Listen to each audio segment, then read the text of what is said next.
Wapenzi, Bwana asifiwe. Karibu katika kipindi hiki kifupi cha tafakari ya neno la Mungu. Pale tunapokwenda kutafakari, kwanza ningeweza kuwakaribisha kwa njia ya ombi. Tuombe kwanza ili tuweze kuendelea.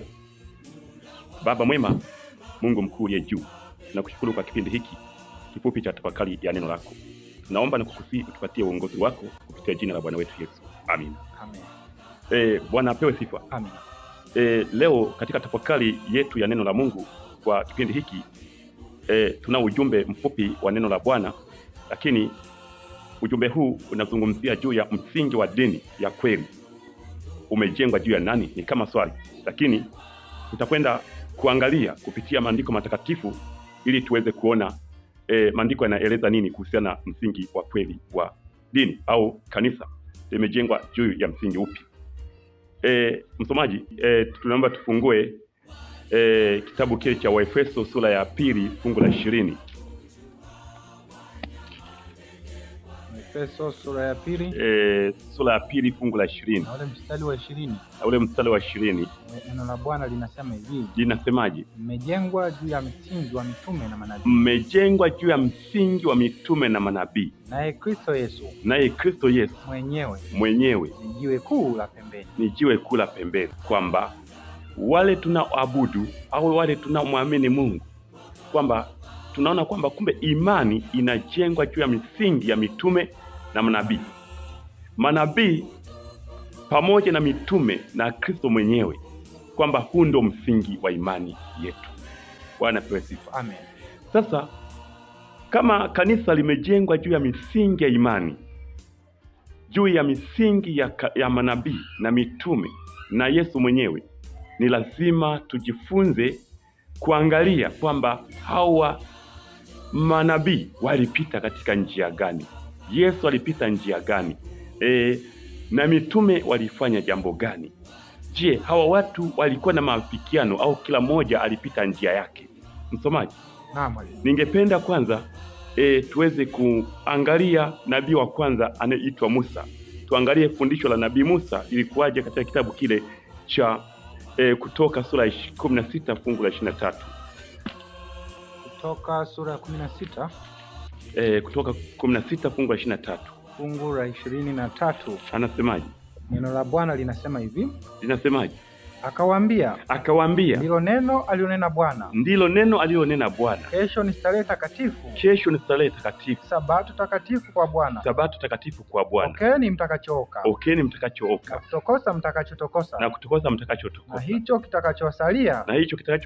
Kiwekeni kilindwe hata asubuhi. Musa anapokea maagizo kutoka kwa Mungu kwamba Bwana amenena kile watakachokitokosa. Anawaambia kwamba kesho ni tarehe takatifu. Alikuwa anazungumzia kwa habari ya ibada ya Sabato, ambayo hivi leo kama kanisa linaweza kushikilia misingi hii ambayo Musa aliweza kuipokea kutoka kwa Muumbaji. Msomaji, tunaona hapa Musa anawaelekeza kwa habari ya maandalizi ya kesho kwa ajili ya Sabato, ili waweze kumtumikia Mungu kwa uhuru, kwamba kulikuwa na maandalizi ya watu wa Mungu waliokuwa wakiyafanya kwa ajili ya siku ya saba ambayo ni Sabato, kwamba inapofika siku ya saba wapate kupumzika wakimtumikia Mungu na kufanya huduma za kidini na za kiroho kwa lengo la kutimiza yaliyo mapenzi ya Mungu. Huyu tunamwona ni nabii Musa. Hebu tumwangalie nabii mwingine. Msomaji, naam mwalimu. Hebu tumwangalie Ezekiel, naye anazungumzia nini? Ezekiel sura ya 20 fungu la 12.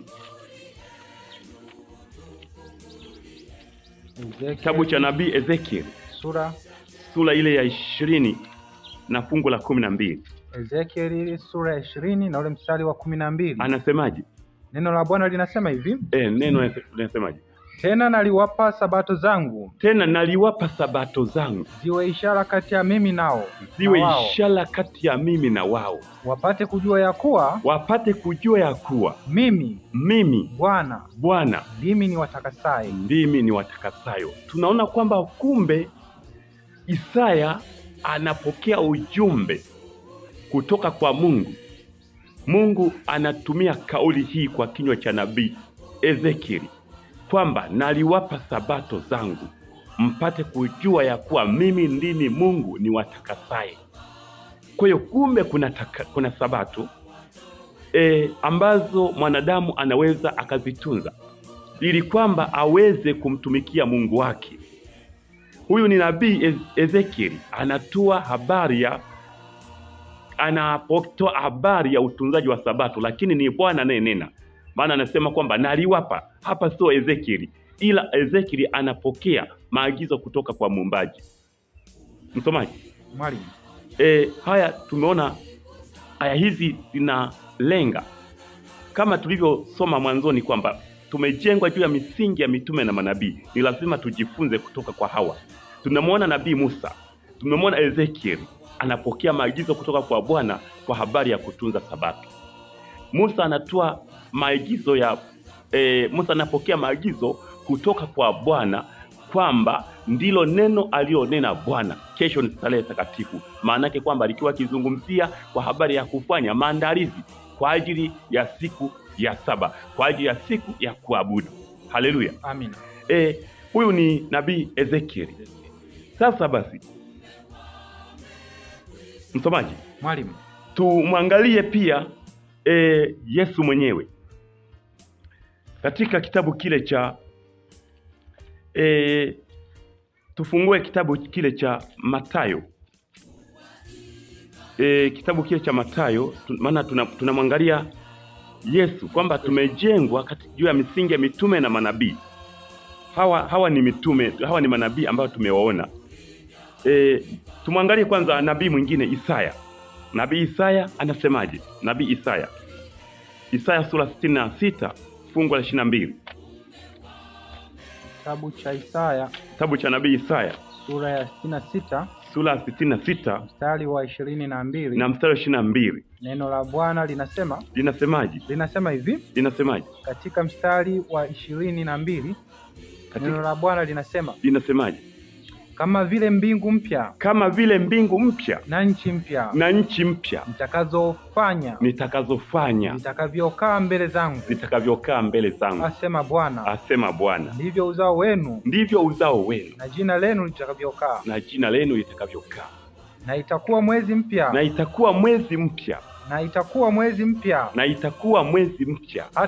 hata mwezi mpya na sabato hata sabato.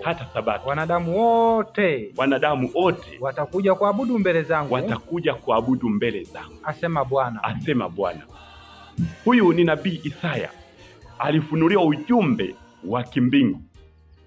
Anaonyeshwa siku za mwisho baada ya ulimwengu kuondoka, kwamba kuna mbingu mpya, nchi mpya ambayo wanadamu wameandaliwa, hasa walio wateule wenye kuyashika maagizo ya Mungu.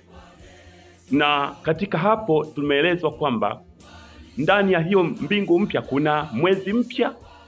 Tunaona kwamba hapa kwa sasa hatuwezi kusema kwamba dunia hii ni mpya, ni mbingu mpya, au nchi hii ni nchi mpya. Tunaona kwamba toka zamani ulimwengu, dunia hii ilishachakaa kutokana na maasi na maovu, na ndio maana kuna somo ambalo linafunuliwa hapa kwamba ziko mbingu mpya na nchi mpya zilizoandaliwa. Kutakuwa na mwezi mpya. Sasa wanadamu watakuja kuabudu mbele za Mungu. Hapa ni baada ya ulimwengu kuisha, wateule wa Mungu wamekwisha kuchukuliwa. Ni maisha mapya ya kimbingu, wala si duniani. Na bado inaelezwa kwamba ni sabato itatunzwa. Kwa hiyo kumbe hata utunzaji wa sabato hautaishia hapa. Huu ndio msingi wa dini. Bwana asifiwe sana. Amina. Hapa tumemwona nabii Isaya. Msomaji, mwalimu, aliye mitume na wenyewe. Hapa tumeona tumewaangalia manabii kwamba manabii walikwenda tofauti na wengine, au mitume walikwenda tofauti na manabii. Hebu soma kitabu cha Matendo ya Mitume sura 16 na lile fungu la 13 hadi 15. Matendo sura ya 16 fungu la 15. Fungu la 15 maandiko yanasema hadi 16 hadi 16.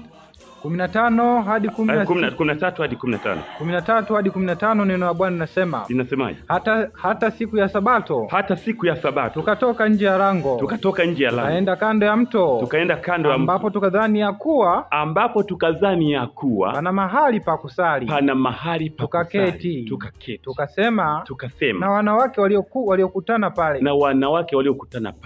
Mwanamke mmoja jina lake Lidia. Mwenye kuuza rangi za zambarau. Mwenyeji wa Thiatira. Mcha Mungu. Akatusikiliza. Ambaye moyo wake ulifunguliwa na Bwana. Ayatunze maneno yaliyonenwa na Paulo. Apate kuyatunza maneno yaliyonenwa na Paulo. 15. Ishia hapo mtumishi. Hapa tunaona kwamba ilikuwa ni siku gani? Ya Sabato. Ilikuwa ni siku ya Sabato. Ni nani huyu? Paulo. Ni mtume Paulo. Bwana asifiwe sana. Hebu rudi nyuma kidogo, Matendo ya Mitume hiyo 13:14. 13:14 kitabu cha Matendo ya Mitume. Anasemaje? Neno la Bwana linasema hivi. Linasemaje? Mstari wa 14. Neno la Bwana linasema. Lakini wao wakatoka Perge. Wakapita kati ya nchi. Wakafika Antiokia. Mji wa Pisidia. Wakaingia katika sinagogi siku ya Sabato. Wakaketi. Bwana asifiwe sana. Amina. Hawa ni mitume. Endelea kusoma pale mstari unaofuata. Mstari wa 15. Neno la Bwana linaendelea nasema hivi. Linasemaje? Kisha baada ya kusoma Torati na chuo cha manabii. Wakuu wa masinagogi wakatuma mtu kwao na kuambia ndugu, kama mkiwa na neno la kuwafaa watu hawa lisemeni. Kama mtakuwa na neno la kuwafaa watu hawa lisemeni. Hebu soma fungu la 13. 13 anasema hivi. Anasemaje? Kisha Paulo na wenzake wakatoka wakang'oa nanga. Wakasafiri kutoka Pafo. Wakafika Perge. Katika Pamfilia. Yohana akawaacha akalejea Yerusalemu. Lakini wao wakatoka Perge. Wakapita kati ya nchi. Wakafika Antiokia. Mji wa Pisidia. Wakaingia katika sinagogi siku ya Sabato. Wakaketi. Ndugu mtazamaji, kama tulivyoweza kusema kwamba tuangalie kwamba katika Efeso 2:20 maandiko yanasema kwamba imani yetu imejengwa juu ya misingi ya mitume na manabii. Bwana asifiwe sana. Amina. Tumewaangalia manabii wakielezea habari ya utunzaji wa Sabato, lakini pia tumewaangalia mitume pia. Hapa katika aya hii tuliyoisoma ya sura Matendo ya Mitume 13 na lile fungu la 13 na kuendelea, tunaona jopo la mitume. Hata Yohana anawaaga wenzake, anarejea Yerusalemu ili kwa ajili ya huduma, na mitume wengine wakiendelea. Hili ilikuwa ni jopo la mitume, kwamba walifika siku ya ngapi? Siku ya saba.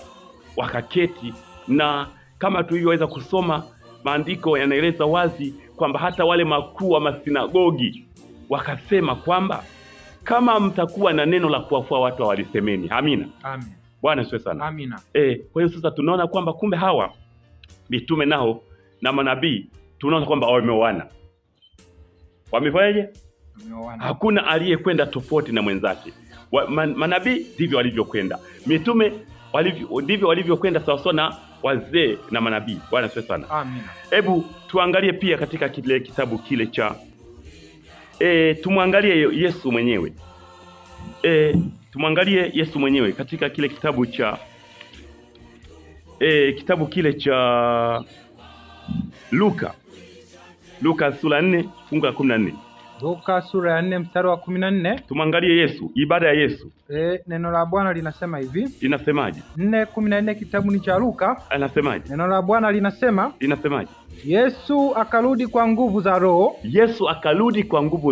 Akaenda Galilaya. Habari zake zikaenea katika nchi zote. Katika nchi zote za kando kando. naye alikuwa akifundisha katika masinagogi yao. Naye alikuwa akifundisha katika masinagogi yao, akitukuzwa na watu wote. Akitukuzwa na watu wote. Akaenda Nazareti. Akaenda Nazareti, hapo alipolelewa. Alipolelewa. Na siku ya Sabato. Na siku ya Sabato. Akaingia katika sinagogi. Akaingia katika sinagogi. Kama ilivyokuwa desturi yake. Kama ilivyokuwa desturi yake. Akasimama. Ili asome. Ili asome. Amina. Amen. Hapa tunamuona Yesu. Tumeona mitume, tumeona manabii wakifanya ibada siku ya Sabato. Tunamuona Yesu mwenyewe akifanya ibada siku ya nini? Ya Sabato.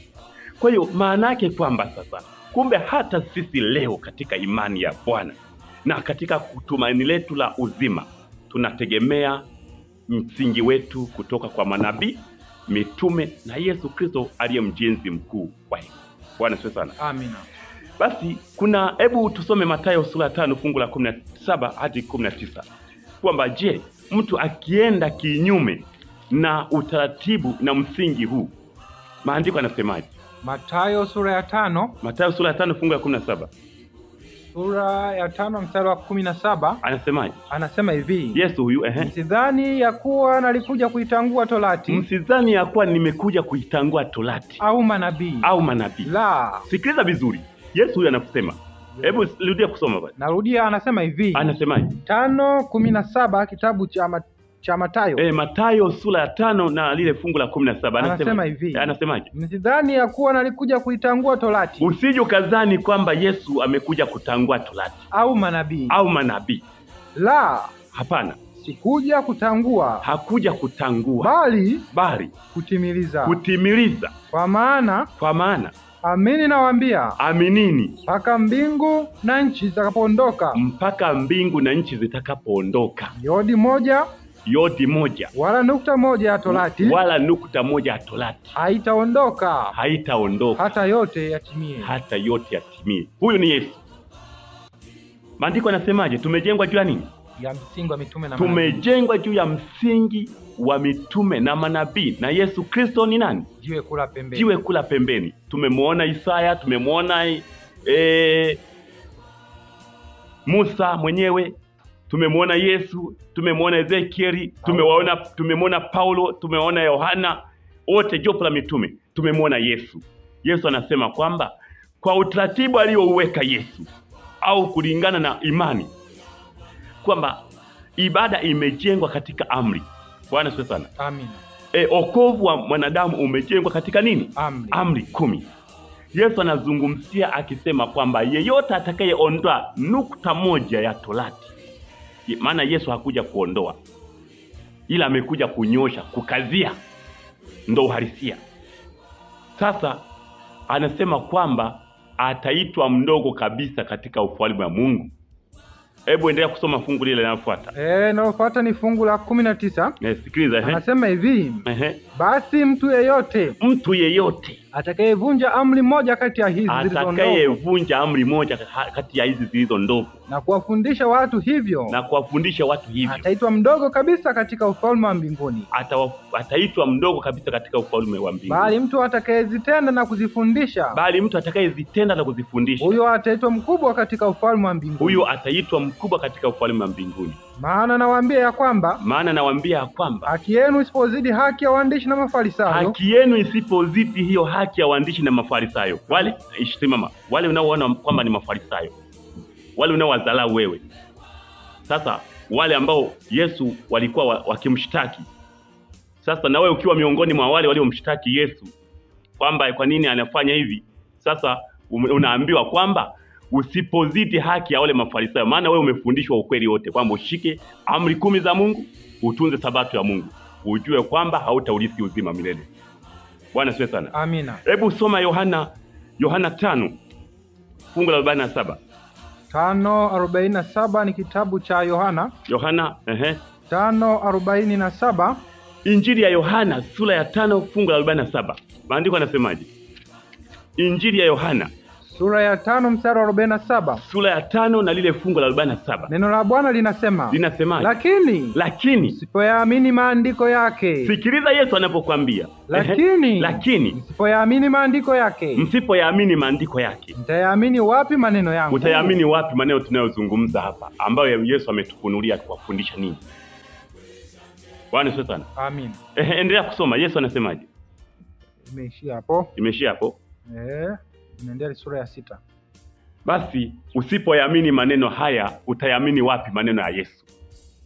Mada ni kwamba tumejengwa juu ya msingi wa mitume na manabii, na wote ambao wanahitaji wokovu wa kuingia mbinguni wanapaswa kujifunza manabii walipita njia gani, mitume walipita njia gani, na Yesu alipita njia gani. Maana yake kwamba ukienda kinyume na kile ambacho kimefunuliwa hapa, wewe ni Farisayo. Maana yake kwamba ukikataa sabato ya Mungu, maana yake umezikataa amri zote. Unaitwa umevunja, kwa sababu Yesu alitunza sabato, manabii walitunza sabato, mitume walitunza sabato. Sasa wewe hutunzi sabato, maana yake umeikataa imani. Yakobo 2:10. 2:10 kitabu ni cha Yakobo. Yakobo 2:10. Yakobo, usipoyaamini maneno haya ya Musa, maneno ya manabii, maneno ya mitume, utayaamini wapi ya Yesu? Yesu amekwambia kwamba ukivunja amri moja umevunja zote, na utaitwa mdogo kabisa katika ufalme wa Mungu. Maana yake kuitwa mdogo ni mtu usiyefaa, maana utashushwa mpaka chini, lakini yule atakayezifundisha zote atatukuzwa mpaka mbinguni. Yakobo 2 fungu la 10. Fungu la 10 anasemaje? Sura ya 2. Kitabu ni cha Yakobo. Neno la Mungu linasemaje? Maana mtu awaye yote atakayeshika sheria yote. Sasa wewe unadai kwamba unaishika sheria ya Mungu. Sikiliza. Ila akajikwaa katika neno moja. Ukajikwaa neno hili moja. Amekosa juu ya yote. Umekosa yote. Wewe unamwamini Yesu sawa, unamwamini Mungu sawa, lakini sabato utunzi, umekosa yote. Ni mvunjaji, una wokovu. Anaendelea anasemaje? Kwa maana yeye aliyesema usizini pia alisema usiue. Yeye aliyesema usizini ndiye aliyesema usiue. Basi ijapokuwa hujazini, lakini umeua. Ila umeua. Umekuwa mvunja sheria. Umevunja sheria. Kwa hiyo ukishika amri 9, usipotunza sabato ukashika zingine, ni mvunjaji wa sheria. Bwana asifiwe sana. Amina. Mpaka hapo katika tafakari hii fupi, lakini kwa kukuongezea tu kwamba ili upate picha, kasome katika kile kitabu cha Kutoka sura ya 20 kuanzia fungu la 1 mpaka la 17. Ibada ya kweli imeelezwa hapo kwa habari ya amri 10. Ndo zile Yesu anazozungumzia kwamba ukivunja moja umekosa zote. Yakobo naye anafunuliwa vile vile na Mwokozi Yesu kupitia Roho Mtakatifu kwamba ukivunja moja umekosa yote. Kwa hiyo sasa msingi wetu wa imani umejengwa juu ya misingi ya mitume na manabii, na Yesu Kristo ndiye jiwe kula pembeni, ndo kiongozi wetu. Kwa kumalizia na fungu hili, Yesu anasema Yohana 10. Yohana 10. Sura ya 10 kitabu cha Yohana. Soma fungu la 14. Fungu la 14, neno la Bwana linasemaje? Linasema hivi. Fungu la 14. Mimi ndimi mchungaji mwema. Na walio wangu na wajua. Nao walio wangu wanijua mimi. Rudia. Msikilize Yesu anachokwambia. Rudia, anasema hivi. Anasemaje? Yohana sura ya 10 mstari wa 14. Yohana sura ya 10 mstari wa 14. Anasema mimi ndimi mchungaji. Yesu huyo. Mwema tena. Nao walio wangu na wajua. Walio wa Yesu anawajua. Nao walio wangu wanijua mimi. Na walio wa Yesu pia wanamjua. Sasa wewe kwa hiyo kama sio wa Yesu, kama umjui Yesu, manake utambue kabisa kwamba Yesu anawajua walio wake. Usipoyaamini maneno haya, lakini maandiko yanakuambia kwamba Yesu anawajua. Kwa hiyo kasome kitabu cha Kutoka sura ya 20 fungu la 1 mpaka la 17, utaona amri 10 zipo pale zimeelezwa, ndo zile Yesu anapozizungumzia, na sabato utaikuta pale. Ubarikiwe kupitia jina la Bwana wetu Yesu Kristo. Amina. Amina. Basi tufunge kwa ombi. Amina. Macho tuombe. Mtakatifu, mtakatifu uliye Bwana majeshi, tunasema asante kwa kuendelea pamoja nasi tangu tulipoweza kuanza kipindi hiki mpaka tunafika tena wasaa huu. Jina lako litukuzwe. Amina. Tunakuja mbele zako tukihitaji Roho wako Mtakatifu akaendelee kuwa pamoja nasi kwa kitu tulichoweza kujifunza, kiendelee kutusaidia katika maisha yetu hata kuishi ufalme wa milele. Tunaomba yote ni katika jina la Bwana Mwokozi Yesu Kristo. Amen. Amina.